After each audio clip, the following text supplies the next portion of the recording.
Manufactured spend. So if you have nothing in your head that you would want to do with $5,000 to turn it into 10,000 or 20,000, or at least turn the 5,000 worth of credit into 5,000 in real cash.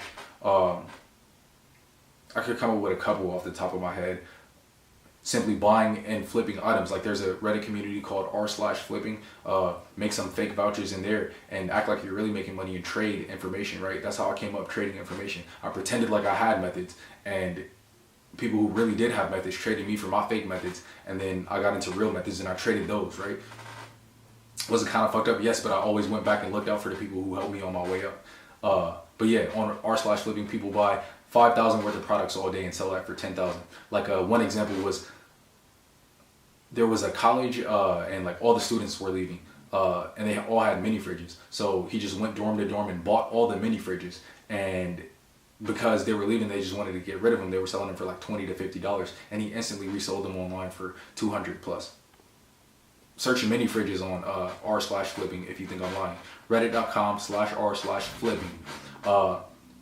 And that's just one off the top of my head, literally. I'm not even charging for that information. But let's say you don't have any of that ingenuity about you, and you just want your $50 back, right? And you have 5,000 in available credit, and you just want your $50 back. Well, a great example is the Apple Card, but all other cards do this. They offer a percentage cash back. The reason they do this is cheap fucks like me, like, even if it's the smallest amount of money, they like getting extra money. They like feeling like they got free money. So they're gonna buy everything with a credit card, and when they're used to buying everything with a credit card and they're used to paying a month later, they may overspend, right? That's why they offer free cash back. But here's how you use that system and fuck them over with it. You like the Apple Card. The Apple Card offers 3% cash back for all Apple products. So if you were to buy one MacBook for an M1 MacBook for $1,000, M1 MacBook Air, 1,000 times 0.03, that's $30. 0.03 is the 3% cash back. If you buy simply two MacBooks, and you're definitely gonna get $2,000 on your Apple Card, like no question. Even if you say you make 10,000 a year and you live in a shack and you're unemployed, Apple will give a homeless man at least 2,000 on the Apple Card. So you spend that whole 2,000 on two MacBooks, you resell them, and you make your $60 back off manufactured spend. That easy. That easy. You don't even have to resell them necessarily. You can buy them at certain stores that will that have certain return policies where they don't refund it back to your card. You can tell them you have to refund me in cash, or get refunded in gift cards and sell those gift cards, right? There's lots of ways you can go about it. But yeah, there you go. Instantly made your money back from this tier. Yeah, you have to wait, but you're gonna want to wait. You need credit anyways. You need fucking credit. You can't get a house without credit. You can't get a car without credit, or if you do, you're gonna get a high ass APR and get fucked in your ass. You need credit, so just wait for it. And if you're lazy as fuck, do manufacturer spend. You can do that every month too. You can make 60 a month easy if you want it. No risk, no business, no ingenuity or entrepreneurial spirit necessary at all. Okay, credit, the simple version. This is how I had 10,000 in available credit 6 months after having no credit. Maybe like 6.5. I don't know exactly how quick it was, but it was around 6 months. Definitely. This is the method that will pay you back everything you invested here within 6 months and more, right? And you know, a lot of people say things like credit is it's just a $5,000 loan. Well, if you don't have a business mind, you're not going to make it in this world anyway. If you don't have the mind that allows you to turn $5,000, if you don't have 100 ideas to turn $5,000 into $10,000, and you just needed the $5,000 to have an opportunity, if you're not that person, this world is not for you. But even if you are that person, I'm going to show you a way to make $50 easily off of that $5,000 limit with no work, no risk, no business, no intelligence necessary. Just follow steps, right? It's called manufactured spend. I'll tell you at the end if I remember. But yeah, this is how. This is the simple credit method.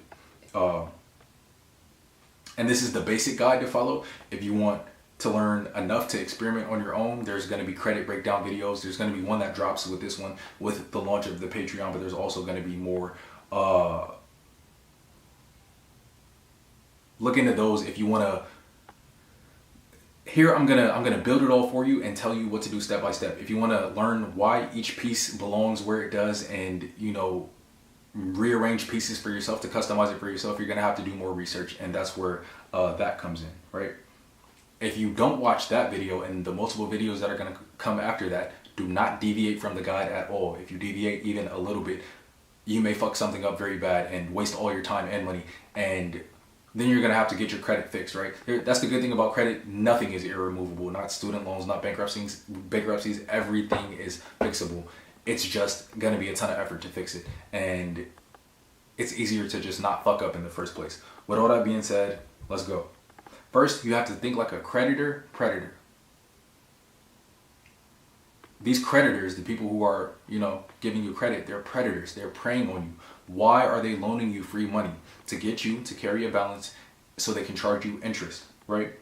Your entire goal is to not do that, right? While still convincing them that you might do it so that they loan you more money. Does that make sense? If you acted like you would never, ever, ever spend money, right? If you got a secured card and you never spent any money on it, what you're showing is, this is a person who never spends money, so why would I lend them more, right? Now, if you carry the balance aggressively, let's say you got $1,000 limit, and on your first $1,000 limit, you spent it all, you're showing that you're a person who spends all the money that they get. You're not responsible. You want to be directly in the middle, but you want to be completely in control. You're preying on them while they're trying to prey on you. So, what's the first step? A Discover It card and a Capital One secured card, right? I recommend these two. Now, and the other, not in the video that's going to drop with this, but in the other one, I'm going to break down all the lower level secured cards. Because if you have more cards, it can help you and it can hurt you. But essentially, 2 cards is good enough, and you want those 2 cards to be guaranteed to be ones that turn into non-secured cards, right? Which is why I said the Discover It in the Capital One secured. You're gonna have to put up money for these cards if you don't have a credit history.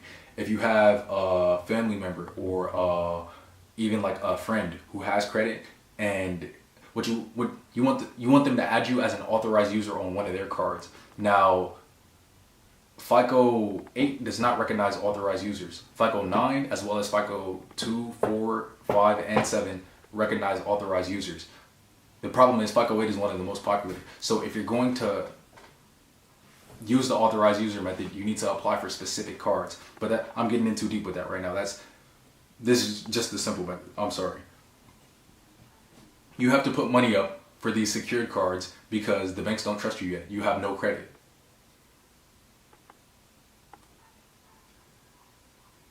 Again, for them to prey on you, you have to have something for them to take. And if you don't even have $400 in your bank account, you're fucked, right? And this was the biggest reason I didn't have credit for the longest. I knew I had to get a secured card, and I didn't want to fucking just put up $200. You get the money right back after 6 months, right? They send it directly to you. It just feels weird trusting your money with someone else. But get over that and pay for the secured credit cards. It's that simple. And how it works is you send a $200 bank deposit, they hold that $200, and they give you a $200 credit card, right? Essentially, if you spent the whole $200 and tried to run off, then they just take the $200 from your account, right? That's how it works. Now, what you do with these cards, you never ever spend more than $7 and never less than $5, right? Spend more than, or I'm thinking of a $100 credit card. Never spend less than 7% and never spend more than 5. 10% is what the credit bureaus say, but me and a lot of other people who research credit have found that 7% is actually better, right? For utilization, right? And we're gonna get deeper into utilization, what that means in the other videos, but just know, never spend more than 7%, but also never spend less than 5%. If you spend less than 5%, sometimes it won't show up on certain credit reports, I've heard. So yeah, spend between $7 and $5 on each card every single month. Every single month, you have to do it every single month because you want to build a positive payment history, right? If you have, again, like I said, if you have a credit card and you don't use it, it's fucking worthless. So just repeat that. every month. If you don't use your credit card, people the bank is not going to think you're a spender, and they're not going to lend you more money, right? But if you spend too much, again, they're going to think you're irresponsible, and they're not going to lend you more money. So spend between $5 and $7 every single month. You know, $5.49, $6.76, right? And at the end of that 6 months, they'll send you your money back, right? So they send you the $200 back. They just send it right back to you. And they'll give you a new card that's unsecured, but it'll have the same age. This is really important. You now have 6 more months of age on your credit report.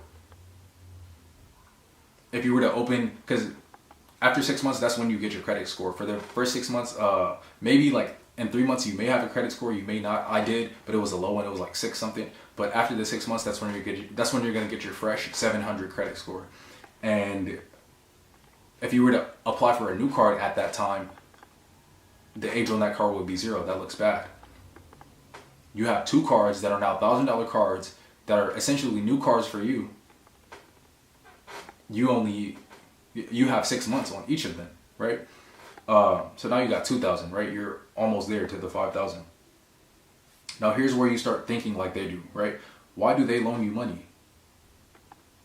Remember, they're predators. They think, 1, that you're going to spend it at some point, and 2, that you have the capability to pay it back. You need both of these things for them to loan you more money.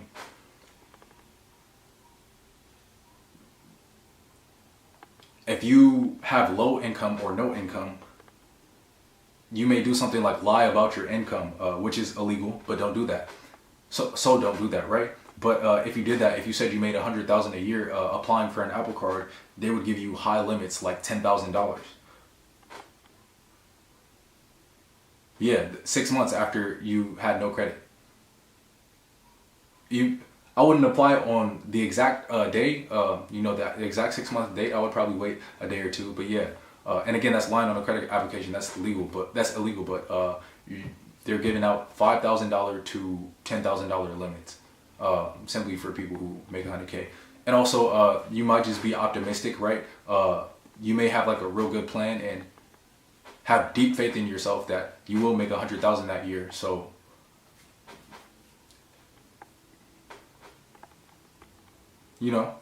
So after you apply to those 2 cards, you have 2,000. You apply for the Apple Card, which is going to give you a $5,000 to $10,000 limit. Lots of people are saying this. It's not just me.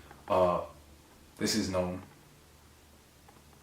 Then you're going to apply for the Chase Sapphire card, right? And you're going to get either 2,000, right? The basic 2,000, or you're going to get more depending on whether you lied or not about your income, right? So already you're past the $5,000 threshold. That's what I promise you, but here's more. Now, how do you start getting $10,000 balances? Remember, you have the 2 original cards that have about $1,000 balance, right? You have the Apple Card that you should have applied for right after that. That's going to give you a $5,000 to $6,000 balance, right? Or north of 10 if you lied. As well as a Chase Sapphire, which should be at least 2,000 balance, right? And there's going to be a packet with this video that's going to have all the information you need. The packet's going to drop shortly after these videos drop. But how do you start getting 10K balances on all these cards? Remember, I told you 5,000. What I'm about to tell you right now can get you 50,000 pretty fucking easily. And it's this. Remember, what are the 2 things they need to know? They need to know that, number 1, you're going to spend the money. And number 2, that you can pay it all back. Buy high demand items like laptops, graphics card, and consoles with your cards. Max them all out, but don't carry a balance. Pay them all off right away. Now, you may not have the money, right? You may not have 10,000. It's probably going to be around 10,000 on all those cards, between 6 and 10,000, right? You don't have let's say you don't have the 6 and 10,000 in your bank account. Take those items. I told you. Remember, I told you to buy high demand items. Resell those, right? Sell them on Facebook, Craigslist, OfferUp. Even if you lose 5% on them, which you shouldn't. You've now shown the banks that you can you can spend your entire limit and pay it. This is going to get them to at least double your limit when you ask for a limit increase, right? Provide the reason as utilization. Simply, you don't want to have your utilization high. You just prefer your limit to be 10 times what it is, right? Ask for 10 times. And a lot of times they'll give it to you. Always ask over the phone. Never do a online limit increase. The people on the phone, there's always room there, right? There's always room for negotiation. There's always room for discussion when you're talking to a person. Not so with a machine. Now we go deeper into credit on level 1, but this is more than enough for you to get at the very least 5,000 if you're kind of smart about it and a little tricky and many and movie, you know, 10,000, 20,000, right? And if you really execute every single step perfectly, there's no reason you shouldn't have 50,000 in available credit.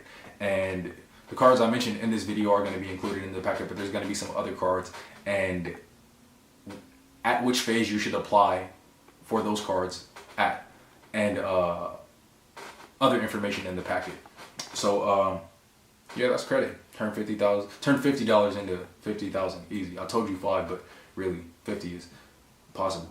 I don't want to like show y'all like my actual, you know, like all my business and shit, but I have, you know, I have good credit and I have a lot of credit available to me. So yeah.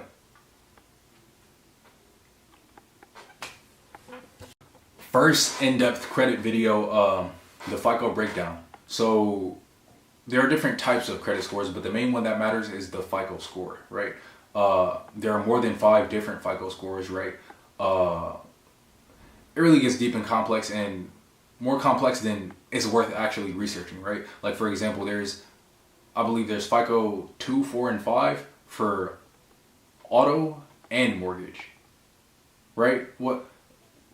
Who the fuck even uses a FICO 2, 4, or 5, right? A lot of those people are using FICO 8 and 9 now. But regardless, that's too deep.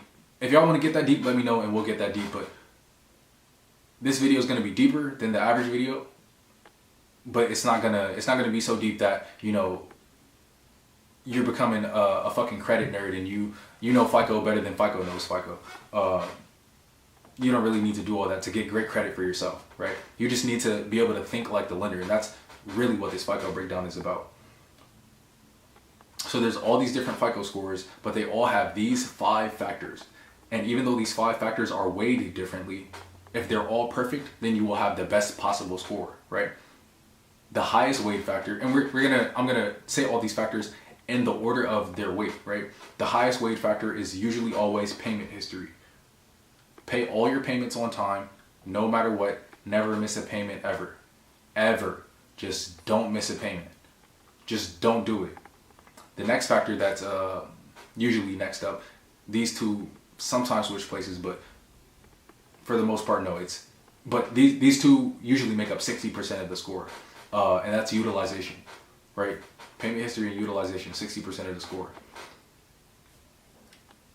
They say 10% and below is great utilization. If you spend 10% or less of the money you get access to with credit, you will always be have a great score. I've heard people say it's 7%. I personally myself believe that it's 7%, so I never spend over 7%. So if you have 10K in total available credit, never use more than 700. If you have 1K, never use more than 70, etc., etc. Now, there's caveats to every rule, and specifically with this rule, you should mix in a few 12% and 14% and 18% months for the algorithm. If you make it seem like you're always spending below your utilization limit, companies may reject you, or it may make you more likely to be rejected because there's no risk of you, like they only make money when you slip up and overspend. So if it looks like you're kind of almost slipping up and overspending, but you always get it back under control, that's a good look. The third factor is time. Nothing you can do here but wait. There's certain fraudulent things you could do, and this is level 0, so I'm going to cover. If the CPN video doesn't drop with this one, with this launch, it's going to drop eventually on this tier, and I'll cover the fraudulent shit you can do. But if you're keeping it completely legal, just wait. It's fine. Just wait. I waited. Be patient.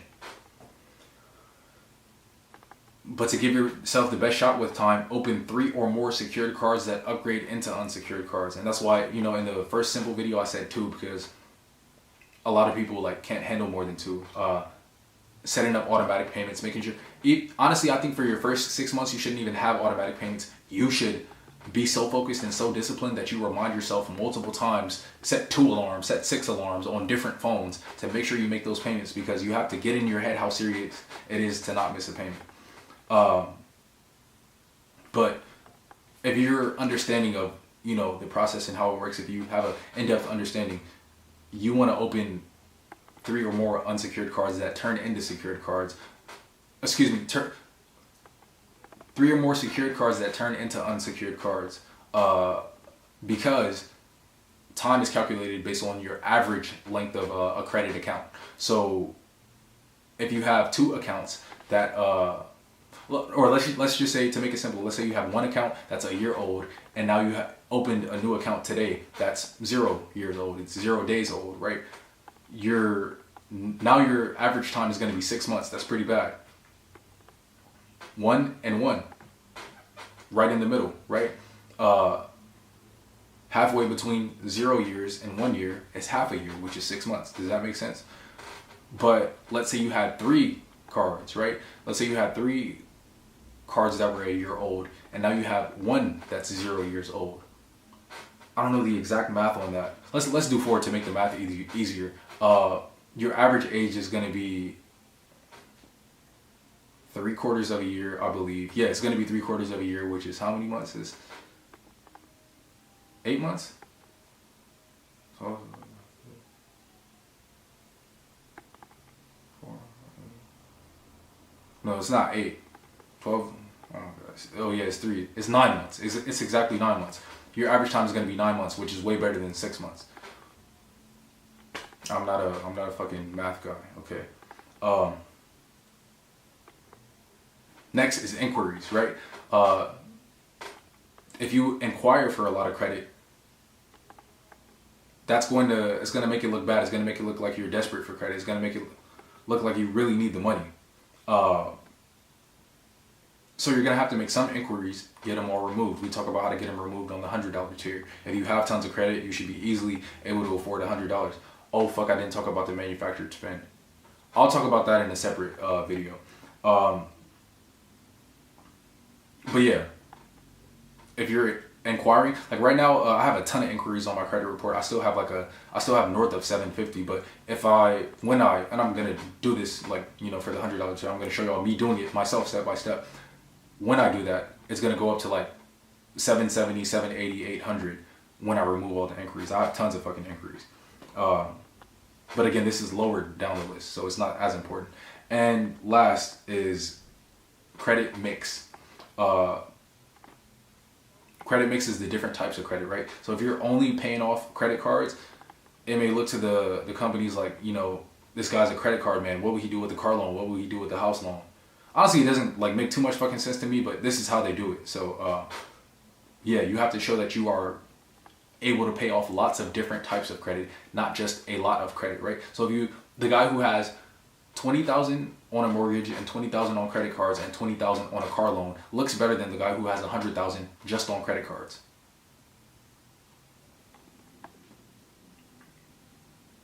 So if you follow all these steps, you will have a perfect 800 in a year to a year and a half. I don't know exactly when the 800 comes out. You'll be north of 750 within 6-7 months, and time will be the biggest thing holding you back.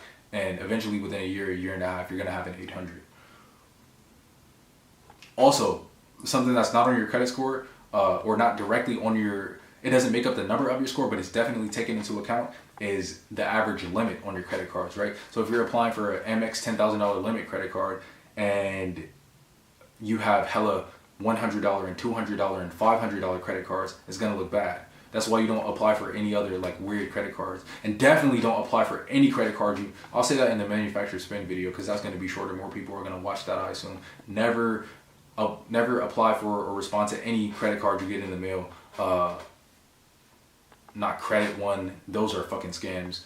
Just don't follow any credit card advertisement, right? The good credit cards, people are hiding them, or they don't have to advertise because the benefits they have are so good that people are seeking them out on their own, right?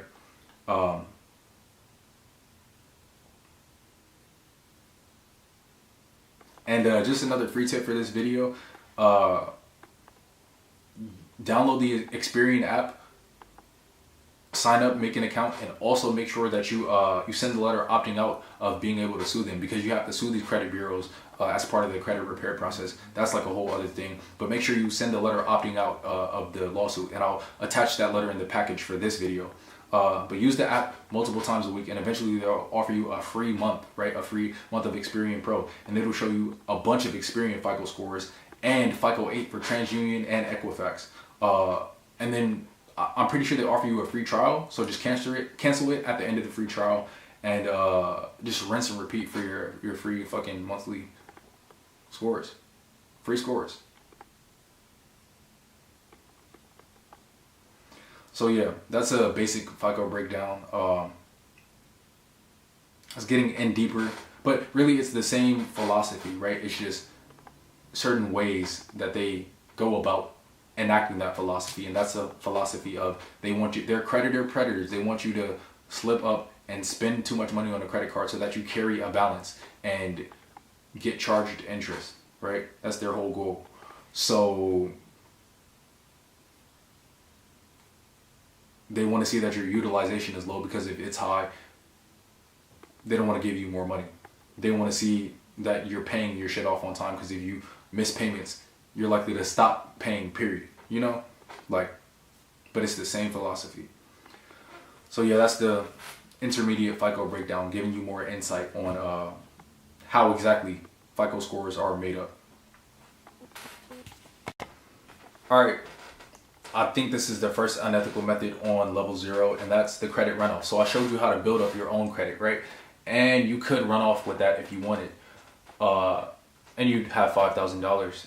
But what if you could create 10, 20, 50 virtual people, and you got $5,000 in all of their names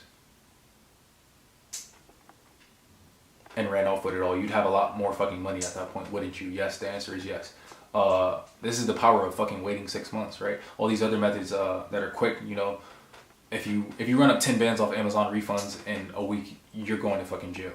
Right? Unless you're like a unless your OPSEC, operational security, is super high, you're going to jail. But you could literally, easily run up 100 bands. And I'll talk about this in the Matt Cox method, but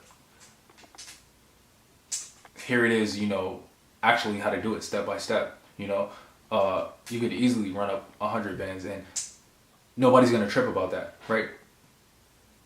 These banking, I already told you guys, the banking system, they have free money. They have tons of money. They don't need the extra money. There's not enough fraud being done to affect their bottom line at all. So yeah, how you get the CPNs is, and again, I don't want to tell you guys this, but there's a fucking website that you go to. It's the Social Security website. I don't want to tell you guys the exact website, but if you take a recently issued Social Security number, you can find one that's if you change the digits, you can find recently issued Social Security numbers. Basically, if you take 1, 2, 3, 4, 5, 6, 7, 8, 9, 6, 7, 8. Then you could go 6, 7, 8, 8. I forget where I saw this at. 6, 7, 8, 7, 6, 7, 8, 6, right? And you just keep changing the digits until you find a recently issued Social Security number. At which point, you know it's a kid. You know it's someone who doesn't have credit history, right? And there's other ways to get Social Security numbers.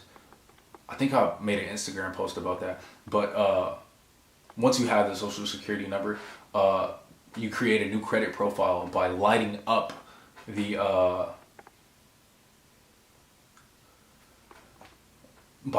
that Social Security number in the eyes of the credit bureaus, because believe it or not, there's no real identity of you out there, especially in the eyes of the credit bureaus, right? You don't exist to them until you make your first credit application. So even if you get denied for this application, right, but you shouldn't, it'll be a secured card.